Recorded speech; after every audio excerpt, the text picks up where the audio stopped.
હવે જેને અધ્યાય 4 થી 10 ના સાંભળ્યો હોય તે સાંભળી લે તો જ અધ્યાય 11 થી 15 સમજમાં આવશે. રામ રામ મિત્રો, હું છું યોગેશ પટેલ. સ્વાગત છે તમારું આદિરાષ્ટ્ર ભારત ચેનલ પર. આજે તમારી માટે લઈને આવી ગયો છું મહાભારતના આદિ પર્વના અધ્યાય 11 થી 15 સુધી. મિત્રો, આ ચેનલના પ્લેલિસ્ટમાં સંપૂર્ણ હનુમાન પુરાણ અને કૃષ્ણા ડીકોડેડ કૃષ્ણાની સિરીઝ ઉપલબ્ધ છે, જેમાં રામકૃષ્ણ અને હનુમાનજીના રહસ્યો ઉજાગર કરવામાં આવ્યા છે. તો તે જાણવા માટે ચેનલને વિઝિટ અવશ્ય કરો અને તમને ગમે તો વિડીયોને લાઇક અને ચેનલને સબસ્ક્રાઇબ અવશ્ય કરો. ચાલો હવે સીટ બેલ્ટ બાંધી લેજો. ગુજરાતી મહાભારતની યાત્રાના શ્રી ગણેશ થાય છે. અધ્યાય 11. ડુંડુંબ નામનો સર્પ બોલ્યો, પહેલા ખગમ નામના અત્યંત સત્યવાદી તપોબળવાળા એક બ્રાહ્મણ મારા મિત્ર હતા. કોઈ એક દિવસ બાળક બુદ્ધિથી મેં ઘાસમાંથી સર્પ બનાવી તે જ્યારે અગ્નિહોત્રી ક્રિયા કરતા હતા ત્યારે તેમને ચોંકાવ્યા હતા, જેનાથી ગભરાઈને તે મૂર્છા પામ્યા હતા. પછી જ્યારે તે વ્રતનું પાલન કરનાર સત્યવાદી તપોધન ભાનમાં આવ્યા ત્યારે ક્રોધાગ્નિથી સળગતા તેમણે મને કહ્યું, તે જેવી રીતે શક્તિરહિત ઘાસના સર્પથી મને અતિશય ભયભીત કર્યો હતો, તેવી રીતે તું પણ વીર્યરહિત સર્પ બનીશ. હે તપોધન, હું તેમની તપશ્ચર્યાની શક્તિથી પરિચિત હતો, તેથી અતિશય ચિંતિત મેં તે ઋષિને કહ્યું. મેં ગભરાટથી એકદમ દોડીને તેમના ચરણોમાં પ્રણામ કરીને તથા હાથ જોડીને તેમની સામે ઊભા રહીને કહ્યું, મિત્ર હોવાને કારણે મજાકમાં મેં આ પ્રમાણે કર્યું હતું. હે બ્રાહ્મણ, મને માફ કરો અને આ શાપ પાછો ખેંચી લો. પછી મને ચિંતાતુર જોઈને તે બોલ્યા. અતિશય દુઃખી થઈને ખૂબ જ ઊંડા શ્વાસ લઈને તે તપોધને કહ્યું કે મેં જે કહ્યું છે તે કદી મિથ્યા થશે નહીં. હે વ્રતશીલ, હું તમને જે વાત કહું છું તે ધ્યાનથી સાંભળો. હે તપોધન, મારી આ વાત સાંભળીને તમે હંમેશા તેને ધ્યાનમાં રાખશો. પ્રમતિના કુળમાં રૂરુ નામનો શુદ્ધ આચરણવાળો એક પુત્ર જન્મ લે છે. તેને જોતા જ તરત જ તમે શાપમાંથી મુક્ત થશો. તમે તે જ પ્રમતિના પુત્ર રૂરુ છો, તેથી અત્યારે હવે હું મારું મૂળ સ્વરૂપ પ્રાપ્ત કરીને તમને કંઈક હિતકારી વચન કહીશ. અહિંસા એ જ પરમ ધર્મ છે, તેથી બ્રાહ્મણે કોઈ પણ પ્રાણીની કે જીવની હિંસા કરવી નહીં. હે ભાઈ, પહેલાં પણ શ્રુતિમાં કહેવાયું છે કે બ્રાહ્મણ શાંતચિત્તવાળો, વેદ અને વેદાંગને જાણવાવાળો અને પ્રાણી માત્રને અભય આપવા માટે જન્મ ધારણ કરે છે. અહિંસા, સત્યવચન, ક્ષમા, વેદોનો સ્વાધ્યાય એ જ બ્રાહ્મણનો પરમ ધર્મ માનવામાં આવે છે. દંડને ધારણ કરવો, ઉગ્રતા અને પ્રજાનું પાલન કરવું, આ જે ક્ષત્રિયના ધર્મ છે તે તમારા માટે મંગળકારી નથી. હે રૂરુ, આ ક્ષત્રિયનું કર્મ છે. હે બ્રાહ્મણ શ્રેષ્ઠ, તમે સાંભળો. હે ધર્માત્મા, પહેલાના સમયમાં રાજા જન્મેજયના સર્પયજ્ઞમાં સર્પની હિંસા થઈ હતી, પરંતુ બળથી યુક્ત વેદ અને વેદાંગ જાણનાર બ્રાહ્મણોમાં શ્રેષ્ઠ આસ્તિક મુનિ દ્વારા તે સર્પયજ્ઞમાં ભયથી દુઃખી સર્પની રક્ષા થઈ હતી, વગેરે બધી હકીકત સાંભળો. શ્રી મહાભારતના આદિ પર્વમાં 11મો અધ્યાય સમાપ્ત. અધ્યાય 12. રૂરુ બોલ્યા, હે બ્રાહ્મણ શ્રેષ્ઠ, રાજા જન્મેજયે કેવી રીતે સર્પને માર્યા અને શા માટે તે બધા જ સર્પનો નાશ કર્યો, તે આસ્તિક ઋષિએ સર્પોને કેવી રીતે તે હિંસામાંથી મુક્ત કર્યા, તે બધું જ હું જાણવા ઈચ્છું છું, તે તમે મને કહો. ઋષિ બોલ્યા, હે રૂરુ, તું બ્રાહ્મણો પાસેથી તે આસ્તિકનું સંપૂર્ણ ચરિત્ર સાંભળશે. તેમ કહીને તે ઋષિ અદૃશ્ય થઈ ગયા. ત્યારબાદ તે ઋષિને શોધવા માટે રૂરુ વનમાં ચારે તરફ ફરવા લાગ્યો, પરંતુ છેવટે થાકીને જમીન ઉપર પડી ગયો. પછી જ્યારે રૂરુને ચૈતન્ય પ્રાપ્ત થયું ત્યારે પિતા પાસે આવીને બધી હકીકત કહી, અને તેણે જ્યારે પૂછ્યું ત્યારે તેના પિતાએ તેને તે કથા પ્રારંભથી શરૂ કરી અંત સુધી સંભળાવી. શ્રી મહાભારતમાં આદિ પર્વમાં 12મો અધ્યાય સમાપ્ત. હવે અધ્યાય 13. શૌનક બોલ્યા, હે સૂત, રાજાઓમાં સિંહ સમાન તે રાજા જન્મેજયે શા હેતુથી સર્પયજ્ઞનું આયોજન કર્યું અને સર્પનો નાશ કર્યો તે મને કહો. જપ કરવામાં શ્રેષ્ઠ, બ્રાહ્મણ શ્રેષ્ઠ, તપસ્વી આસ્તિક મુનિએ શા માટે તે પ્રજ્વલિત અગ્નિમાંથી સર્પની રક્ષા કરી હતી? જે જન્મેજય રાજાએ આ સર્પયજ્ઞ કર્યો હતો તે રાજા કોના પુત્ર હતા, અને તે બ્રાહ્મણ શ્રેષ્ઠ આસ્તિક કોના પુત્ર હતા તે પણ કહો. સૂત બોલ્યા, હે બ્રાહ્મણોમાં શ્રેષ્ઠ અને જ્ઞાનમાં શ્રેષ્ઠ, તમને બધાને અગાઉ મુનિઓ દ્વારા જે રીતે કહેવાયું છે તે વિશાળ આસ્તિક આખ્યાન હવે કહું છું તે સાંભળો. શૌનક બોલ્યા, ખૂબ જ પ્રાચીન અને યશસ્વી બ્રાહ્મણ આસ્તિકની મનને હરી લે તેવી કથા હું વિસ્તારથી સાંભળવા ઈચ્છું છું. સૂત બોલ્યા, તે કથા મેં મારા પિતાના મુખેથી સાંભળી હતી. હે શૌનક, તમે પૂછો છો તે કથા હું તમને યથાર્થ સ્વરૂપે કહું છું. આસ્તિકના પિતા બ્રહ્મા સમાન પ્રભાવશાળી હતા. બ્રહ્મચારી, નિયમપૂર્વક ભોજન કરનાર, મહાન તપસ્વી અને હંમેશા કઠોર તપ કરતા હતા. હે મહાતેજસ્વી આસ્તિકના પિતા યાયાવર, વંશભૂષણ, ધર્મને જાણનાર, વ્રતશીલ, જરતકારુના નામથી પ્રસિદ્ધ મહાન ઋષિ હતા. તો મિત્રો, અહીં યાયાવર શબ્દનો અર્થ થાય છે મુનિવૃત્તિથી કઠોર વ્રતનું પાલન કરી હંમેશા અહીં તહીં ફરતા રહેનાર બ્રાહ્મણોનો એક સમૂહ. તેઓ એક ગામમાં એક રાતથી વધુ રહેતા નથી. જ્યાં સંધ્યા થાય ત્યાં જ રહી જતા હતા. હવે આગળ. એક દિવસ ફરતા ફરતા તેમણે એક મોટા ખાડામાં પગ ઉપર હોય અને મસ્તક નીચે હોય તેમ લટકતા પોતાના પિતામહોને જોયા. જ્યારે જરતકારુએ આ દ્રશ્ય જોયું ત્યારે તેમણે તેમને પૂછ્યું, તમે કોણ છો અને શા માટે આ ખાડામાં ઊંધા મસ્તકે લટકી રહ્યા છો? આ ખાડામાં છુપાઈને રહેલા ઉંદરોએ ચારે બાજુથી કાપી નાખેલા વીરણ જાતના તૃણનો જથ્થો પકડીને તમે ઊંધા લટકી રહ્યા છો. પિતૃઓ બોલ્યા, અમે યાયાવર વંશના ઋષિમુનિઓ છીએ. હે બ્રાહ્મણ, અમારા વંશનો લોપ થઈ જવાથી અમે આ પૃથ્વી ઉપર નીચે પડીશું. પરંતુ ભાગ્ય વિહોણા એવા અમારે જયત્કારુ નામનો એક દુર્ભાગી પુત્ર છે, જે હંમેશા તપશ્ચર્યામાં જ મગ્ન રહે છે. પુત્રનો જન્મ થાય તે હેતુ માટે તે મૂર્ખ લગ્ન પણ કરતો નથી, અને આ રીતે વંશનો નાશ થશે તેવા ભયથી અમે પિતામહો આ ખાડામાં લબડી રહ્યા છીએ. હે સજ્જન શિરોમણી, તમે કોણ છો? અમે આ રીતે નાથવાળા હોવા છતાં, એટલે કે વંશ પરંપરા ચાલુ રાખવા પુત્ર હોવા છતાં પાપીઓની માફક અનાથ બની ગયા છીએ. મિત્રની માફક તમે અમારી ચિંતા કરો છો. હે બ્રાહ્મણ, તમે કોણ છો તે અમે જાણવા ઈચ્છીએ છીએ, અને અમારી દયનીય સ્થિતિ જોઈને અહીં ઊભા રહીને કેમ શોક પ્રદર્શિત કરો છો? જરત્કારુ બોલ્યા, હું પોતે જ જરત્કારુ છું. તમે જ મારા પૂર્વજો અને પિતામહો છો. તમે જ પૂર્વ પુરુષ છો. હવે તમે મને આજ્ઞા કરો કે આપના માટે હું શું કરું? હે બેટા, તું અમને, પોતાને તથા ધર્મને બચાવવા માટે પ્રવૃત્તિ કરી આપણા વંશના સંવર્ધન માટે પ્રયત્ન કર. હે બેટા, જેમને પુત્ર છે તેવી વ્યક્તિ જેવી સદગતિ પ્રાપ્ત કરે છે તેવી ગતિ ખૂબ જ તપ કરવાવાળો અથવા બીજા પુણ્ય ફળથી પણ પ્રાપ્ત થતી નથી. જરત્કારુ બોલ્યા, મેં મનમાં સંકલ્પ કર્યો હતો કે હું લગ્ન નહીં કરું, પરંતુ હવે આપના હિતનો વિચાર કરીને લગ્ન કરીશ. પરંતુ હું એક શરતે લગ્ન કરીશ. જો તે શરત પ્રમાણે કન્યા મળશે તો લગ્ન કરીશ, અન્યથા નહીં. કન્યા મારા જ નામની હોય અને તેના આપ્તજનો તેનું સ્વેચ્છાપૂર્વક દાન કરશે તો તે કન્યાને ભિક્ષાની માફક સ્વીકારી વિધિપૂર્વક તેની સાથે લગ્ન કરીશ. ખાસ કરીને વિશેષ બાબત તો એ છે કે હું નિર્ધન, મને કન્યાદાન કોણ કરે? પરંતુ જો કોઈ મને પોતાની કન્યાનું દાન કરશે તો હું જરૂર ભિક્ષાના સ્વરૂપે તેનો સ્વીકાર કરીશ. હે પિતામહો, મારી આ શરત પ્રમાણે હું હંમેશા લગ્ન માટે પ્રયત્ન કરીશ, નહીં તો હું લગ્ન કરીશ નહીં.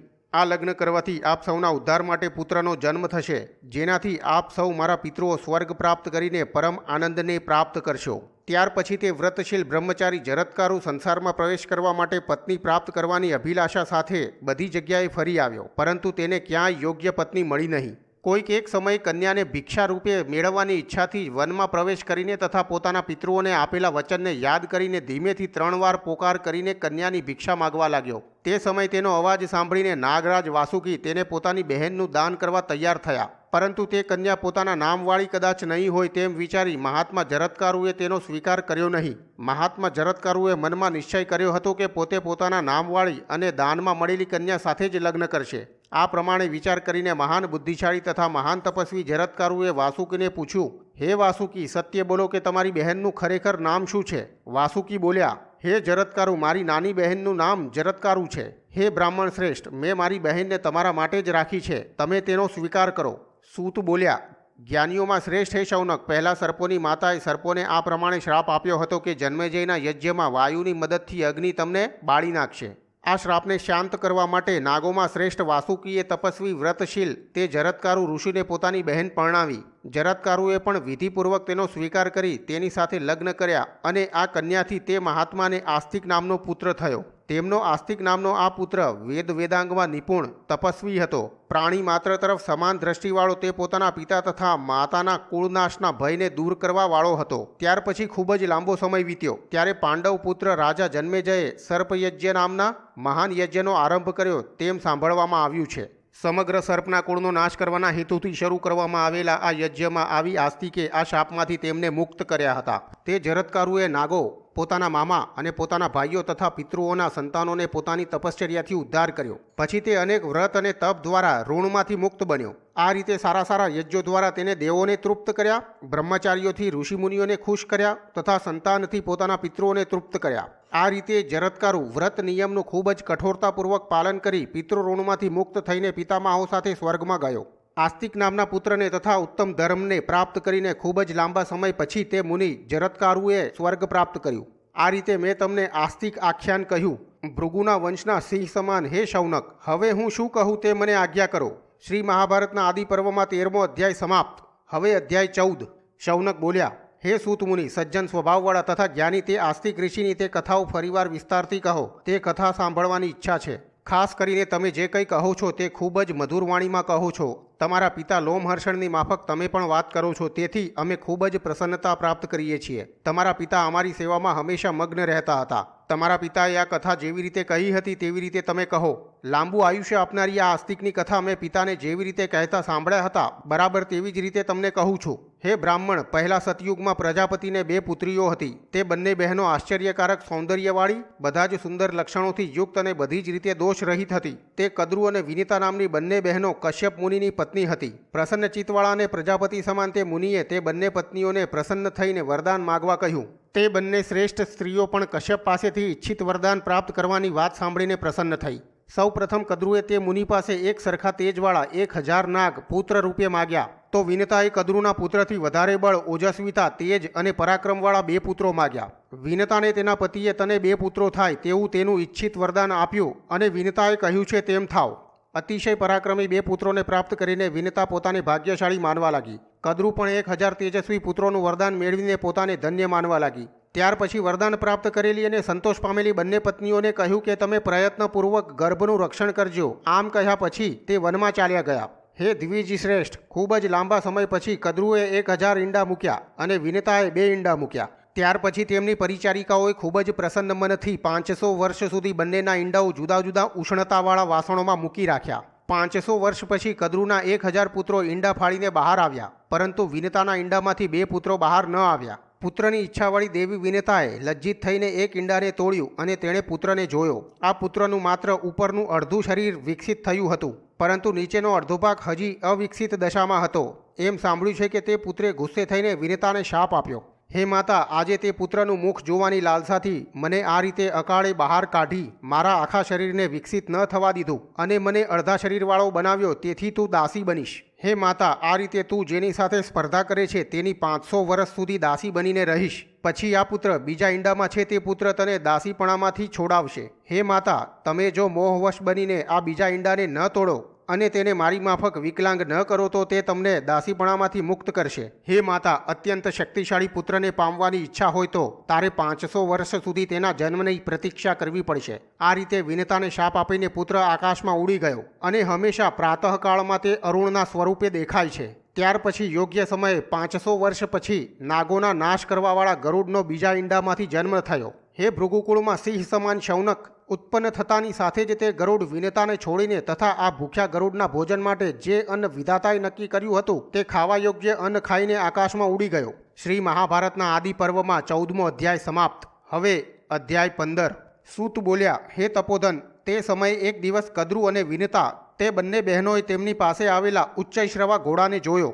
સુંદર રૂપવાળા, બધા દેવોએ અમૃત મંથન કરતી વખતે ઉત્પન્ન થયેલા, અતિશય બળવાન, વેગવાનમાં શ્રેષ્ઠ, બધા જ ઉત્તમ લક્ષણોથી યુક્ત, દિવ્ય લક્ષ્મીવાન, અજર એટલે વૃદ્ધાવસ્થા જેને સ્પર્શતી નથી તથા બધા અશ્વોમાં ઉત્તમ તથા અદ્વિતીય તે ઉચ્ચૈશ્રવાનું પૂજન કર્યું. શૌનક બોલ્યા, હે સૂત, તે બધા દેવતાઓએ ક્યાં અને કેવી રીતે સમુદ્ર મંથન કર્યું હતું કે જેમાંથી આ મહાન અને શક્તિશાળી તથા તેજસ્વી અશ્વરાજ ઉચ્ચૈશ્રવા ઉત્પન્ન થયો તે અમને કહો. સૂત બોલ્યા, પોતાના તેજથી સળગતા પુષ્કળ તેજના સમૂહ જેવા, સોના જેવી તેજસ્વી કાંતિથી સૂર્યના તેજને પણ ફિક્કું પાડનાર, સોનાના અલંકારોથી શોભતા, દેવ અને ગંધર્વો જ્યાં રહે છે તેવા અદ્વિતીય અને અધર્મનું આચરણ કરવાવાળાથી ન જીતી શકાય તેવા મેરુ પર્વત ઉપર દેવો ચડી ગયા. જે મેરુ પર્વત ઉપર ભયંકરમાં ભયંકર સાપ ફરતા હતા, અનેક ઔષધિઓથી પ્રકાશિત, પોતાની ઊંચાઈથી સ્વર્ગને ઘેરીને ઊભો રહેનાર, ખૂબ જ ઉન્નત, અન્ય દ્વારા મનથી પણ ન જાણી શકાય તેવા, નદીઓ અને વૃક્ષોવાળા, મનને હરી લેનાર, સુંદર પક્ષીઓના કલરવથી સભર, આકાશ સમાન ઊંચા, અનેક રત્નોથી શોભતા અને કલ્યાણકારી મેરુ પર્વતના શિખર ઉપર બધા દેવો ચડી ગયા. તપ અને નિયમમાં રહેવાવાળા, સ્વર્ગમાં નિવાસસ્થાનવાળા, અત્યંત તેજસ્વી બધા દેવો અમૃત પ્રાપ્ત કરવા માટે એકત્રિત થઈ મેરુ પર્વત ઉપર બેસીને વિચાર કરવા લાગ્યા. આ રીતે બધા દેવો જ્યારે વિચાર વિનિમય કરતા હતા અને દેવતાઓ ચિંતાયુક્ત હતા ત્યારે ત્યાં ભગવાન વિષ્ણુએ બ્રહ્માને આ હકીકત કહી. દેવો અને દાનવો એકત્રિત થઈ મહાસાગરનું કળશની જેમ મંથન કરે તો જરૂર અમૃત મળશે. હે દેવો, બધી ઔષધિઓ અને અનેક પ્રકારના રત્નો પ્રાપ્ત થાય તે પછી મહાસાગરને મંથન કરવાનું ચાલુ રાખજો. છેવટે તેમાંથી અમૃત પ્રાપ્ત થશે. શ્રી મહાભારતના આદિ પર્વમાં 15મો અધ્યાય સમાપ્ત. તો મિત્રો, આગળના અધ્યાયો લઈને આવતીકાલે તમારી સેવામાં ઉપસ્થિત થઈ જઈશ. ત્યાં સુધી મારા તમને રામ રામ.